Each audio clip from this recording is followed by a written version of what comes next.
I'm Good morning, everyone. I'm Eva of class 12B. Today, on April 25th, we observe World Malaria Day, a day dedicated to raising awareness about this deadly disease and the need for urgent action to combat it. Malaria is a parasitic disease transmitted by infected mosquitoes.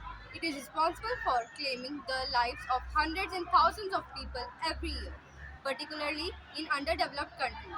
According to the World Health Organization, there were around 229 million cases of malaria worldwide in 2019, resulting in roughly 4,09,000 deaths.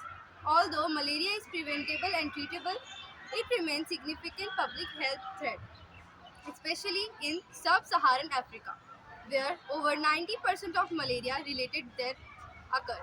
This disease affects not only individuals but also entire communities, leading to a significant economic impact in affected areas. On World Malaria Day, we must recognize the importance of taking action to control and eliminate malaria. This includes investing in research and development of new medicines, mosquito control measures, and increased access to prevention and treatment services. It also means educating communities about the importance of using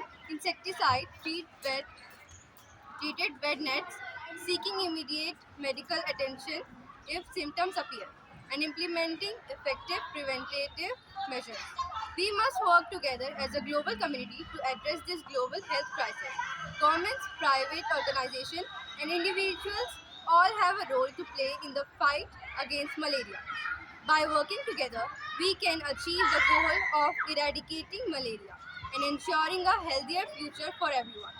In conclusion, let us remember that malaria is a preventable and curable disease, and we must take all necessary steps to ensure that no one succumbs to it.